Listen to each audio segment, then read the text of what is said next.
He photographed his victims, he kept trophies, and for 14 years, he completely stopped killing, earning him one of the most unsettling nicknames in true crime history. The Grim Sleeper operated in South Central LA for over 2 decades. And when police finally caught him, it wasn't through traditional detective work. It was through a piece of leftover pizza and some seriously creative undercover work.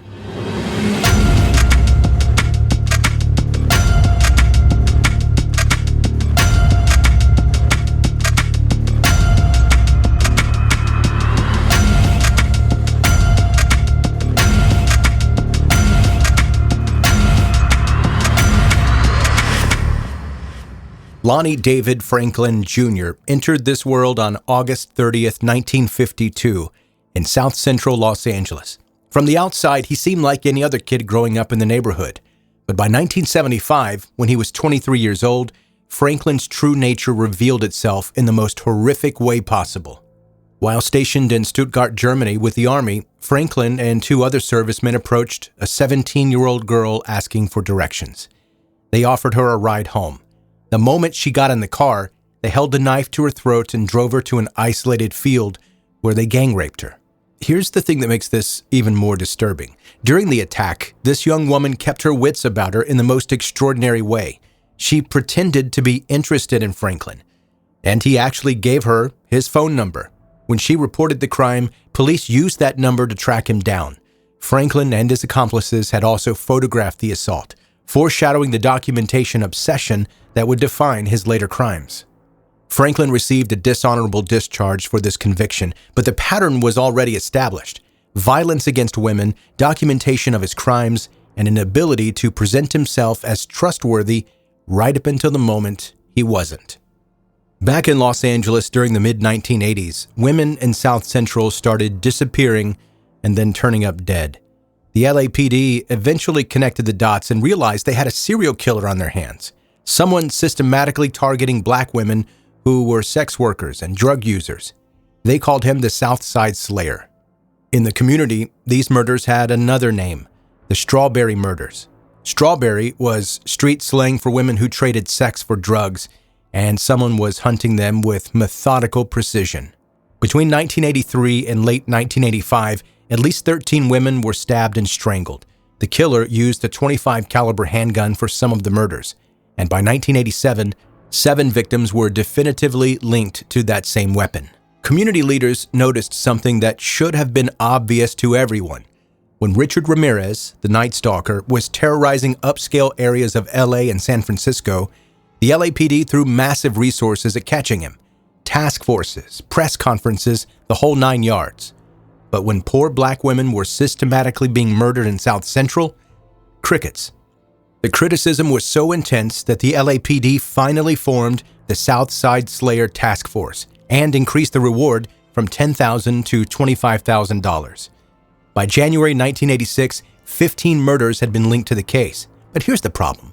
When you're playing catch-up instead of getting ahead of a serial killer, the results speak for themselves. The task force wound down later that year, partly because they theorized that maybe up to 4 different killers were responsible for all these murders. Over the next few years, they did solve some of the Southside Slayer cases, connecting them to other killers operating in the area. But those 7 murders committed with the same .25 caliber handgun, those remained unsolved. Franklin's first confirmed victim was Deborah Jackson in August 1985. What made Franklin different from other serial killers was what happened next. After his last known crime in 1988, he apparently stopped killing for 14 years. This hiatus wasn't unusual behavior for Franklin. Remember, this is someone who had already demonstrated the ability to compartmentalize violence. He lived a relatively normal life in South Central, working various jobs, maintaining relationships. His neighbors described him as friendly, helpful, the kind of guy who would lend you tools or help with car repairs. But in 2002, Franklin resumed killing. This 14-year gap is what earned him the nickname the Grim Sleeper, as if he'd been hibernating between murder sprees. Fast forward to May 2007. Janisha Peters was murdered, and this time investigators got lucky. DNA from her case matched at least 11 unsolved murders in LA. The LAPD secretly formed a new task force, and in 2008, they announced a $500,000 reward for information leading to the killer's capture. And they had that new nickname for him now, the Grim Sleeper. In March 2009, they caught another break. The sole survivor of a Grim Sleeper attack came forward with a description. A black man in his early 30s, neat appearance, kind of geeky looking, wearing a black polo shirt tucked into khakis. She also provided details about his vehicle. Police labs couldn't find a direct DNA match in their database, but they found something almost as good. Similar DNA belonging to Christopher Franklin, who was obviously too young to be their killer. Christopher was Lonnie Franklin's son. And here's where the story gets really clever. Instead of approaching Franklin directly and potentially spooking him, investigators decided to get creative. They needed his DNA to make a definitive match, but they needed to obtain it legally and also without his knowledge. An undercover officer posed as a waiter at a restaurant where Franklin was eating pizza. Franklin didn't finish his pizza crust, and investigators collected it after he left. That discarded pizza crust provided the DNA sample that definitively linked Lonnie Franklin to the Grim Sleeper murders. On July 7, 2010, Franklin was arrested at his home on West 81st Street in South Central LA. The investigation that followed revealed the full scope of his crimes. When investigators searched Franklin's home, they discovered over 1,000 photographs and several hundred hours of video. The images showed mainly black women across a wide age range, from teenagers to middle-aged and older women, often nude or in compromising positions. Many appeared unconscious. These photographs dated back 30 years, providing a visual timeline of Franklin's criminal activities. Police believe he took most of these pictures himself, documenting both conscious and unconscious victims. During questioning, investigators laid out photo after photo of victims that DNA evidence linked to Franklin. He denied knowing any of them, but as the interview continued, Franklin's mask began to slip. He started insulting the victims, revealing the contempt he held for the women whose lives he had taken.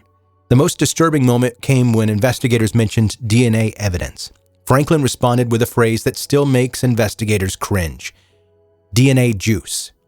It was a callous, almost dismissive reference to the scientific evidence that would ultimately convict him. Franklin was charged with 10 murders and 1 attempted murder and held without bail.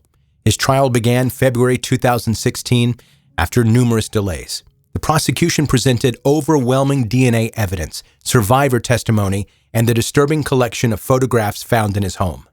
On May 5, 2016, after nearly 3 months of trial and a day and a half of jury deliberation, Franklin was convicted on all counts. The jury had seen enough evidence to conclude that this unassuming South Central resident was responsible for one of Los Angeles' most prolonged serial killing sprees. 1 month later, he was sentenced to death. On March 28, 2020, Lonnie Franklin was found unresponsive in his cell at San Quentin Prison at approximately 7:20 p.m. He was pronounced dead at 7:43 p.m. An autopsy was ordered to determine the cause of death, but there were no signs of trauma. Franklin died of natural causes while on death row, taking whatever additional secrets he might have held to his grave. Investigators believe there were additional victims during Franklin's supposed 14-year hiatus. The sheer volume of photographs and videos found in his home suggest his criminal activity never truly stopped, even if the murders did. The Grim Sleeper case represents both the best and the worst of criminal justice. It shows how advances in DNA technology and creative police work can solve seemingly impossible cases. But it also highlights how systematic neglect of vulnerable communities can allow predators to operate unchecked for decades.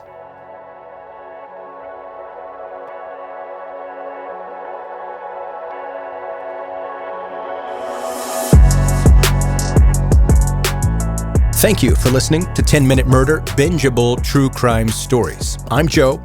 Nice to meet you. If you've got an email you want to send me, you can fire that thing off to me right now, joe@10minutemurder.com. And let me quickly jump into this. Let's talk about this email. Hey, Joe, if you could go back and witness one famous case unfold in real time, would you pick the investigation stage or the trial? Which part do you think you'd find more fascinating? And that's from Claire in Tampa. Let me tell you, Claire, that's a very good question and one that I've never actually thought about. And the answer for me is pretty simple. It's the investigation stage, because I already read up so much on the trial stage of it. That's where a lot of this information comes from, is what happens in the trial. That's where they present their evidence. Here's what happened in the case. Here's the result of it. So that's a lot of what you hear here. We don't get always the investigation stuff that's not uncovered in the trial. And specifically, the part that would interest me most is probably if the FBI is doing a criminal profile on someone, like the show Mindhunters. I love that, and I hate that they canceled that on Netflix. It was fantastic. I love that show. But the whole criminal profile, how they try to figure out what this person could do for a living. If it's a male or female, it's almost always a male. If it's a African American, or if it's a white guy, it's almost always a white guy. You get my point, though. They can usually put it right there close to what it actually is. Now, they're wrong sometimes, obviously, but that whole science is so interesting to me, the whole aspect of profiling. So definitely the investigation stage would interest me most, and specifically criminal profiling. And thanks again, Claire, for the great email. Hey, if you're a new listener to the podcast, make sure you hit subscribe right now. It's very important. It's going to help you find the podcast more easily, help you catch up on back episodes. So hit subscribe wherever you're listening right now. And you can go to 10minutemurder.com, catch up on everything that there is to know about the podcast, and then follow me on social media. Pretty simple. Again, thank you so much for listening to 10 Minute Murder. We'll see you next time.